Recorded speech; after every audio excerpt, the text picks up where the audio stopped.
Next chapter अपने पास है labour cost control. इसमें क्या होता है कि जो हमारे जो लेबर्स हैं उन्हें हम मोस्ट इंपॉर्टेंट फैक्टर मानते हैं किसी भी ऑर्गेनाइजेशन का। स्पेशली इंडस्ट्रियल ऑर्गेनाइजेशंस जो होते हैं उनमें लेबर का मोस्ट इंपॉर्टेंट रोल होता है, क्योंकि जो हमारे लेबर यानी जो हमारे वर्कर्स होते हैं वो कन्वर्ट करते हैं हमारे रॉ मटेरियल को फिनिश्ड गुड्स में या फिर कुछ रेंडर सर्विसेज में। ठीक है, क्योंकि जो फैक्ट्री में वर्क करने वाले हैं वो मेन वर्कर्स ही हैं जो हमारे रॉ मटेरियल को फिनिश्ड गुड्स में कन्वर्ट करेंगे और देन वो कंज्यूमर्स के कंजम्पशन में काम आएगी। Labour is the most factor which can give almost unlimited productivity. It should be tackled properly as labour cost is another major element of cost. तो हमारे जो लेबर हैं, ठीक है, वो ही क्या करते हैं, प्रोडक्टिविटी जो अनलिमिटेड प्रोडक्टिविटी होते हैं उसी में अपना खुद का जो कंट्रीब्यूशन होता है वो देते हैं।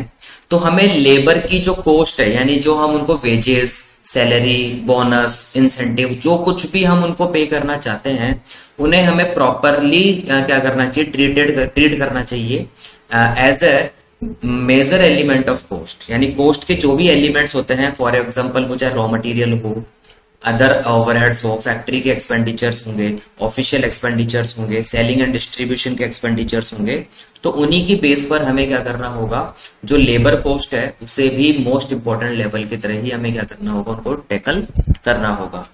There should be a proper policy regarding rewards of labour that is remuneration. तो हमें क्या करना होगा, अगर पर्टिकुलर किसी का वर्क अच्छा है, किसी की एफिशिएंसी बहुत अच्छी है, तो हमें क्या करना होगा, उसको उसकी सैलरी के साथ साथ हमें उनको अलग से कुछ रेम्यूनरेशन भी देना चाहिए। तो यहां पर क्या होता है कि जो वर्कर्स का रेम्यूनरेशन होता है उसे हमने 3 पार्ट्स में डिवाइड किया। एक तो होता है बेसिक वेजेस। तो बेसिक वेजेस एक तरीके से ये फिक्स प्राइस होता है जो मंथली लेवल पे उसको क्या मिलेगा या उसके टाइम के हिसाब से उसको फिक्स प्राइस मिलेगा। एक होता है मतलब मॉनेटरी सैलरी हो गई, जो फिक्स सैलरी हो गई उसको हमने कह दिया बेसिक वेजेस।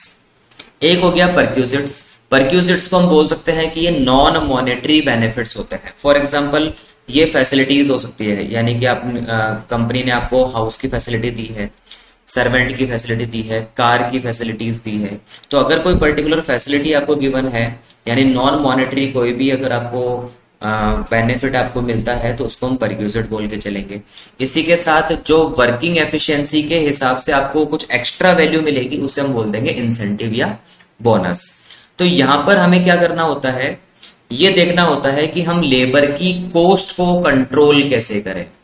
चैप्टर का नाम ही है ये लेबर कॉस्ट कंट्रोल। तो हमारे जो लेबर कॉस्ट है हम इसे कंट्रोल कैसे करें।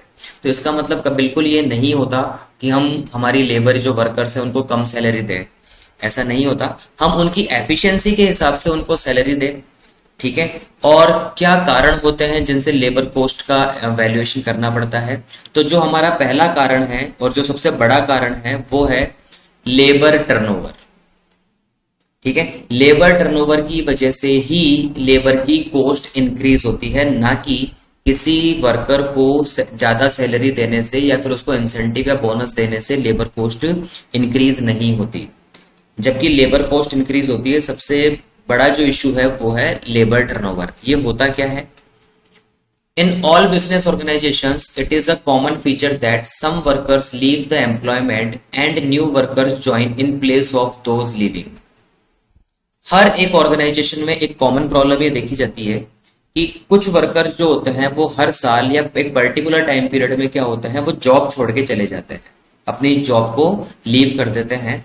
और फिर हमें क्या करना होता है, उनकी जगह किसी नए पर्सन को क्या करना होता है, ज्वाइन करवाना होता है, ठीक है। This change in work force is known as labour turnover.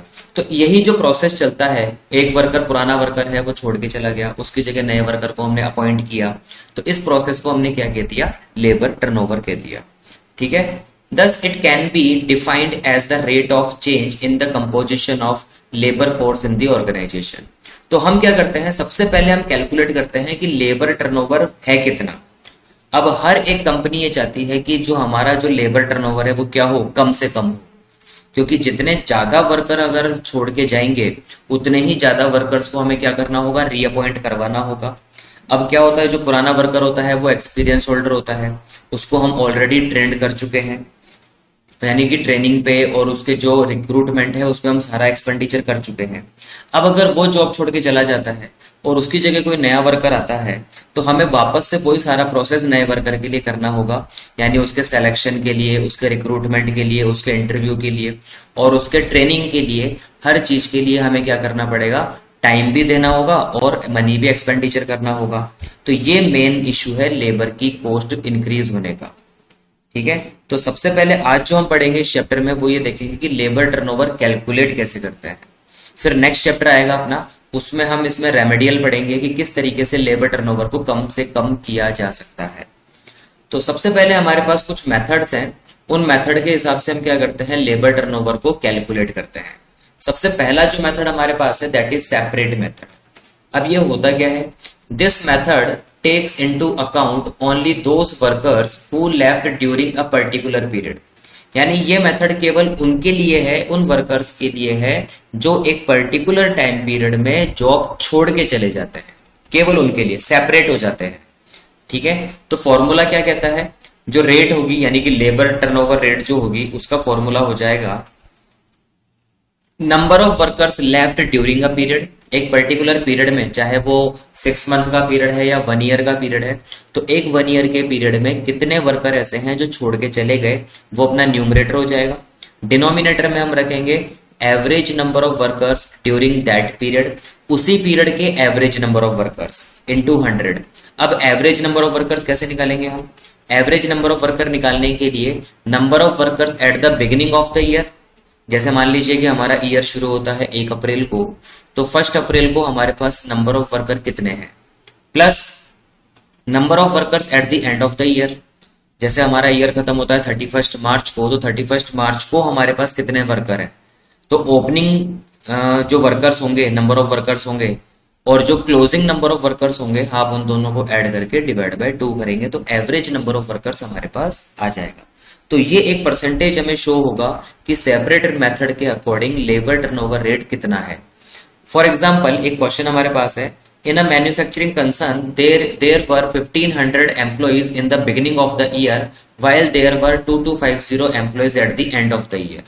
एक मैन्युफैक्चरिंग कंपनी में 1500 जो एम्प्लॉइज हैं वो बिगिनिंग में है और 2250 जो वर्कर्स हैं वो हमारे पास एंड ऑफ द ईयर में है। ठीक है, during the year 40 employees were retrenched and 35 workers resigned from the services. यानी हमने क्या किया, जो 40 एम्प्लॉय थे उनको तो रिट्रेंच कर दिया। रिट्रेंच का मतलब होता है कि कंपनी ने ही निकाल दिया, तो जरूरी नहीं है कि वर्कर अपने ही इशू की वजह से जॉब छोड़ के जाए, कंपनी भी उनको क्या कर सकती है, रिट्रेंच कर सकती है। यानी एक तरीके से रेसेशन के टाइम पे छटनी में उनको निकाल दिया जाता है। तो 40 वर्कर्स को तो कंपनी ने छोड़ दिया और 35 एम्प्लॉइज ने खुद रिजाइन कर दिया अपनी सर्विस से। तो टोटल मिला के 75 वर्कर ऐसे हैं जो सेपरेट हो गए हमारे मैन्युफैक्चरिंग कंसर्न से। आपको फाइंड आउट करना है labour turnover rate by separation rate method. तो देखो कैसे करेंगे।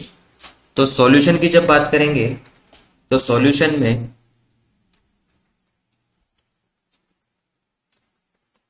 लेबर टर्नओवर रेट हम निकालेंगे, इक्वल जो फॉर्मूला था उसी को फॉलो करेंगे, number of workers left during the period. तो नंबर ऑफ वर्कर लेफ्ट कितने हो गए, 40 प्लस 35। तो आप ऐसे भी लिख सकते हो 40 प्लस 35 ही आ जाएगा। ठीक है, इसके बाद डिवाइड लगा दीजिए, जो डिवाइड आपको लगाना है एवरेज नंबर ऑफ वर्कर्स। तो एवरेज नंबर ऑफ वर्कर आप कैसे निकालेंगे, ओपनिंग में नंबर ऑफ वर्कर कितने थे 1500, क्लोजिंग में कितने थे 2250 डिवाइड बाय 2। ठीक है, तो इस तरीके से सॉल्व करके अपना आंसर आ जाएगा 75 टोटल हो जाएगा न्यूमरेटर का, डिनोमिनेटर हो जाएगा 1500 प्लस 2250 हो जाएगा 3750 डिवाइड बाय 2, तो ये हो जाएगा 1875 और मल्टीप्लाई बाय 100। ये मल्टीप्लाई बाय 100 फॉर्मूला में लगेगा ही लगेगा क्योंकि परसेंटेज में आंसर आएगा। तो अगर हम 75 डिवाइड बाय 1875 इंटू 100 करेंगे तो हम देख सकते हैं कि हमारे पास जो लेबर टर्नओवर है वो अप्रॉक्स 4% का लेबर टर्नओवर आएगा। ठीक है, इस तरीके से इसको कैलकुलेट किया जाएगा, काफी इजी मेथड है। इसके बाद अगर हम सेकंड मेथड की बात करें तो सेकंड मेथड ये कहता है कि रिप्लेसमेंट मेथड है। ये वो कहता है कि जो वर्कर रिप्लेस होंगे हम उनको कंसिडर करेंगे। This method takes into accounts only those new workers who have joined in place of those who have left, जो छोड़ के चले गए उनकी जगह पर कितने नए पर्सन्स ने ज्वाइन किया है, उसको रिप्लेसमेंट मेथड कंसिडर करेगा।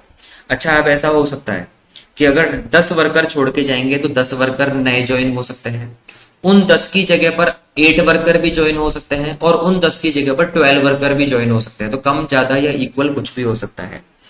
ठीक है, फॉर्मूला क्या है? फॉर्मूला बिल्कुल सेम है, बस आपको क्या करना है, जो number of workers left during a period था उसकी जगह आपको रिप्लेस्ड लगाना है बस। तो फॉर्मूला हो जाएगा number of workers replaced during a period divide by average number of workers during that period into 100। Simple formula है, इसको भी क्वेश्चन से समझते हैं।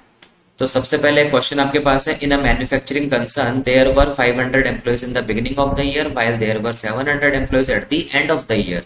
ओपनिंग में हमारे पास 500 एम्प्लॉई है, क्लोजिंग में 700 एम्प्लॉई है, इन दोनों को ऐड करके अपॉन 2 करेंगे तो एवरेज नंबर ऑफ वर्कर आ जाएगा। During the year 50 employees left and 250 joint.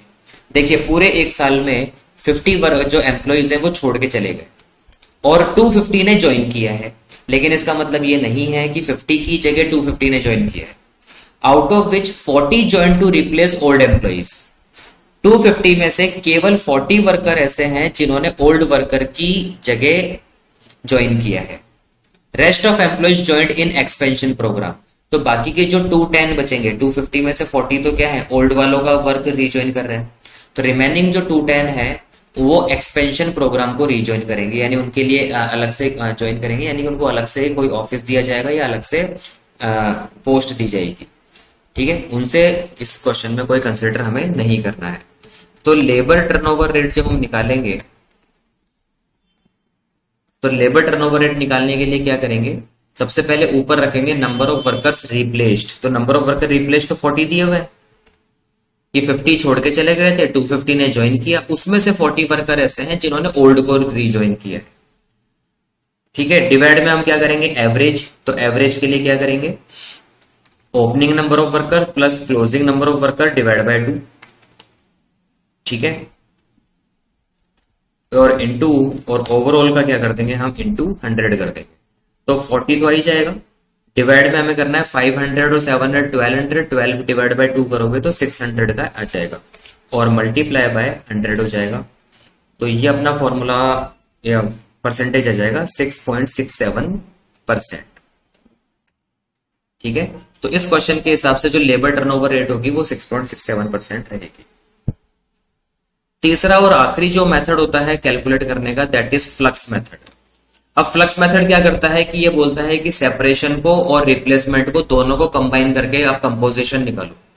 तो this shows the total change in the composition of labour force due to separation and addition of workers.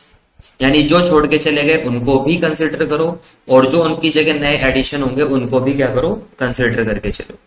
तो यहां पर formula हमारे पास हो जाएगा number of workers left plus number of workers replaced. हम दोनों को लेंगे, लेफ्ट को भी लेंगे, रिप्लेस्ड को भी लेंगे, divide by average number of worker करेंगे इनटू 100।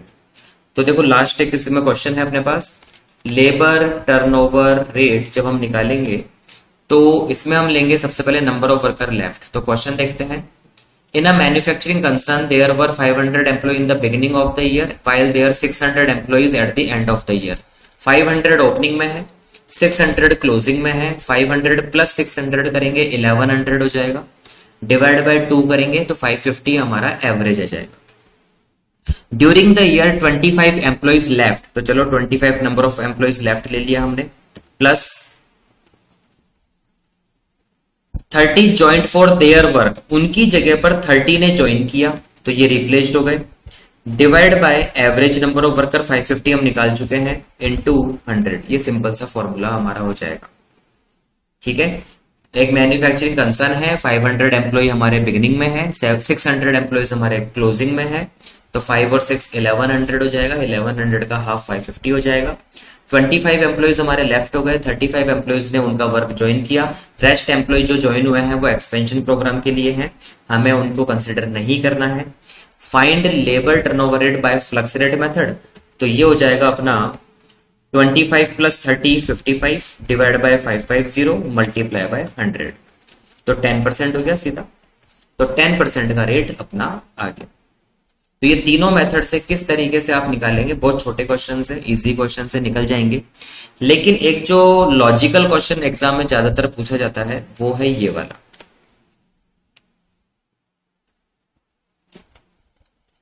इसमें क्या है, the cost accountant of ABC limited has computed labour turnover rate for the year 14-15 as 15% and 5% respectively under flux rate method and replacement rate method. यानी इसने क्या किया है कि आपको लेबर टर्नओवर रेट का आंसर दिया है आपको कि फ्लक्स का जो रेट मेथड आएगा वो 15% होगा और जो रिप्लेसमेंट रेट मेथड से जो आंसर आएगा वो 5% होगा। तो यानी कि लेबर रेट आपको दिया है, तो या तो number of replaced, number of left या एवरेज नंबर ऑफ वर्कर्स, ये आपसे पूछा जाएगा। और नीचे दिया हुआ है if the number of workers replaced during the year is 30, तो नंबर ऑफ वर्कर रिप्लेस्ड भी हमें दिया हुआ है। देन फाइंड आउट, तो निकालना क्या है, एक तो हमें निकालना है separation rate of labour turnover, एक निकालना है एवरेज नंबर ऑफ वर्कर, और एक हमें निकालना है number of workers in the beginning of the year and eight the end of the year, opening number of worker and closing number of workers. ठीक है, तो जब हम इसका सॉल्यूशन करेंगे तो इसका सॉल्यूशन हमें किस तरीके से करना है, तो सबसे पहले देखो नोट करिए हमें क्या क्या दिया हुआ है। फ्लक्स रेट हमें दी हुई है 15%, क्योंकि रेस्पेक्टिवली है, तो फर्स्ट 15% फ्लक्स की होगी, 5% रिप्लेसमेंट की होगी। तो और रिप्लेसमेंट रेट हमें दिया हुआ है 5%, ये तो हमें गिवन है। और एक और चीज हमें गिवन है number of workers replaced, that is 30। ये जो वैल्यूज हैं ये सारी की सारी वैल्यू गिवन है। ठीक है, तो 3 वैल्यू हमें गिवन है और फाइंड आउट क्या करना है, फाइंड आउट हमें करना है एक तो नंबर 1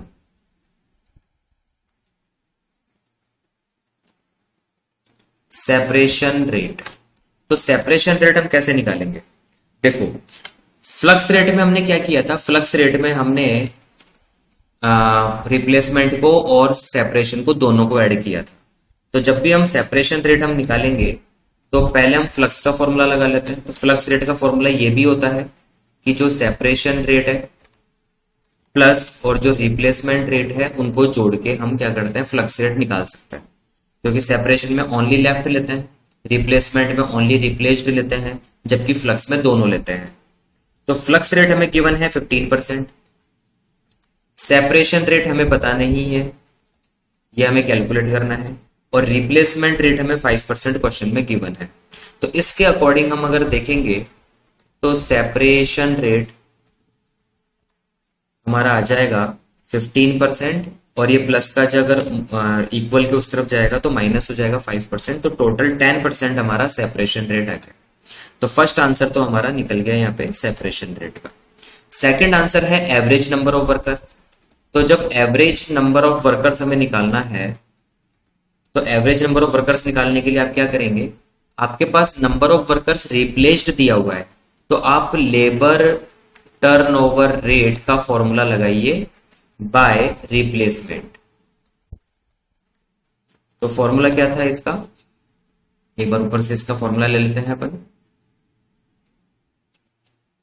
तो रिप्लेसमेंट का फॉर्मूला था number of workers replaced during a period divide by average number of workers during that period into 100।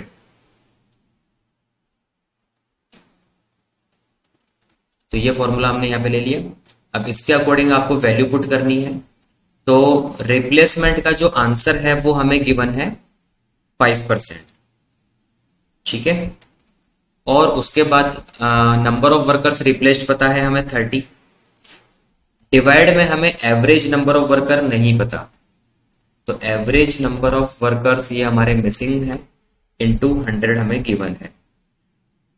अब हम क्या कर सकते हैं, जो इनटू 100 है वो अगर इक्वल के इस तरफ ले जाएंगे तो हम 5/100 लिख सकते हैं। वैसे भी 5% को 5/100 ही लिखेंगे, तो ये जो इनटू 100 होता है यही परसेंटेज होता है। तो 5/100 इक्वल हो जाएगा 30 divide by average number of workers. ठीक है, अब हम क्या करेंगे, इसको क्रॉस मल्टीप्लाई कर सकते हैं। तो 5 देखो न्यूमरेटर है, ये डिनोमिनेटर से मल्टीप्लाई होगा एवरेज नंबर ऑफ वर्कर से, और यहाँ का जो न्यूमरेटर 30 है वो इक्वल के इस तरफ डिनोमिनेटर 100 से मल्टीप्लाई होगा। तो हम ये कह सकते हैं कि 5 और एवरेज नंबर ऑफ वर्कर तो मल्टीप्लाई हो जाएंगे क्रॉस मल्टीप्लीकेशन के अकॉर्डिंग, और इक्वल में हो जाएंगे 30 मल्टीप्लाई बाय 100। तो एवरेज नंबर ऑफ वर्कर हमारा निकल जाएगा, 5 को भी आप क्या करो इक्वल के उस तरफ सेट कर दो, तो 30 मल्टीप्लाई बाय 100 हो गया 3000, और 5 मल्टीप्लाई में है इक्वल के उतर जाएगा तो 5 डिवाइड हो जाएगा, तो 600 जो है वो हमारे आ जाएंगे एवरेज नंबर ऑफ वर्कर्स। तो सेकंड आंसर भी आ गया। थर्ड आंसर जब हम निकालेंगे, that is number of workers at the beginning of the year and eight the end of year. तो ये हमें निकालना है। तो इसको निकालने के लिए अब क्या करेंगे, इसको निकालने का सबसे इजी तरीका जो है वो ये है, आप ले लीजिए सबसे पहले बिगिनिंग वालों को हम ओपनिंग नंबर ऑफ वर्कर्स बोल सकते हैं। तो ओपनिंग नंबर ऑफ वर्कर्स को एक बार हम x मान लेते हैं, ठीक है, या a मान लेते हैं, x मल्टीप्लाई का शेप हो जाता है तो a मान लेते हैं, और इसमें हम क्या करेंगे माइनस कर देंगे नंबर ऑफ वर्कर्स लेफ्ट। तो कितने वर्कर हैं जो छोड़ के चले गए वो अभी हमें नहीं पता, प्लस करेंगे नंबर ऑफ वर्कर्स रिप्लेस्ड जो कि 30 है, ये प्लस करेंगे तो इससे हमारा आ जाएगा क्लोजिंग नंबर ऑफ वर्कर्स। ठीक है, तो यहां पर आप देख सकते हो ये सिचुएशन होती है कि ओपनिंग और क्लोजिंग में क्या डिफरेंस आता है। तो स्टार्टिंग में जितने वर्कर थे उसमें से उन वर्कर्स को हटा दो, लेस कर दो, जो नंबर ऑफ वर्कर्स लेफ्ट यानी कि जो छोड़ के चले गए हैं, और रिप्लेस्ड जो रीजॉइन हो चुके हैं उनको ऐड कर लो, तो क्लोजिंग नंबर ऑफ वर्कर आ जाएगा। ठीक है, तो हमें यहाँ पर रिक्वायरमेंट किसकी है, यहाँ पर हमें रिक्वायरमेंट है नंबर ऑफ वर्कर लेफ्ट की, और नंबर ऑफ वर्कर लेफ्ट किससे आता है, लेबर टर्नओवर रेट जो सेपरेशन मेथड है इससे आता है। तो सेपरेशन मेथड का जो फॉर्मूला था वो हम ले लेते हैं। सेपरेशन रेट का फॉर्मूला था number of workers left during the period divide by average number of workers multiply by 100। तो इस अकॉर्डिंग अगर हम सेट करेंगे तो सेपरेशन रेट हमारा 10% आया था, ये ऊपर है, सेपरेशन रेट हमारा निकला था 10% फर्स्ट पॉइंट में। तो 10% तो हमारा ये हो गया सेपरेशन रेट,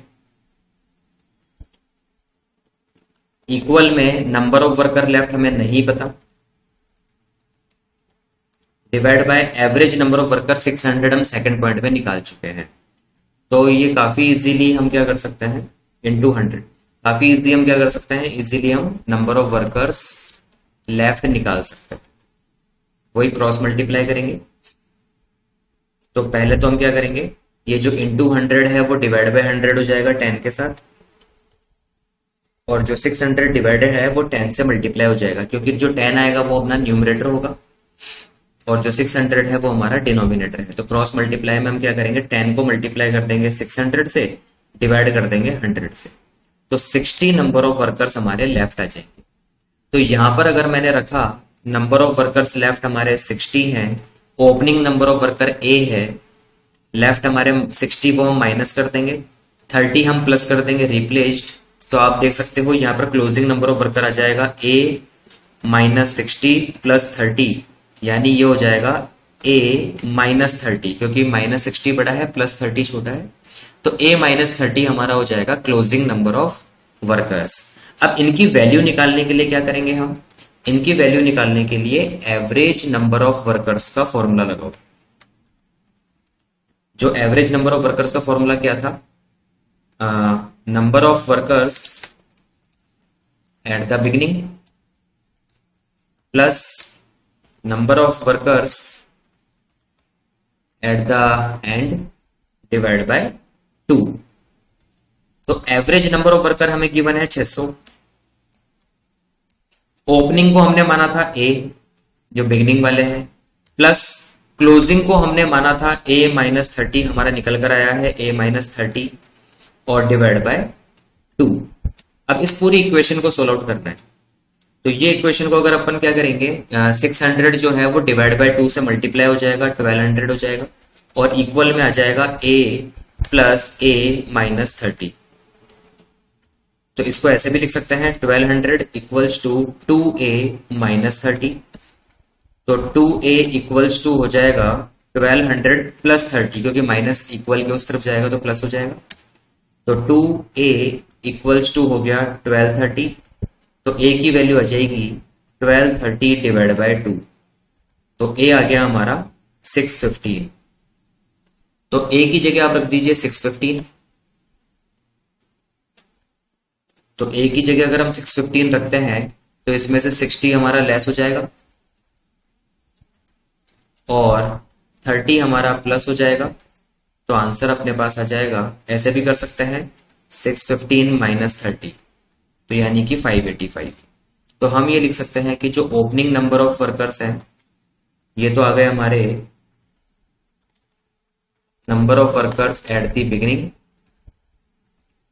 और number of workers at the end ये हो जाएगा अपना a minus 30, that is 615 minus 30 equals to 585।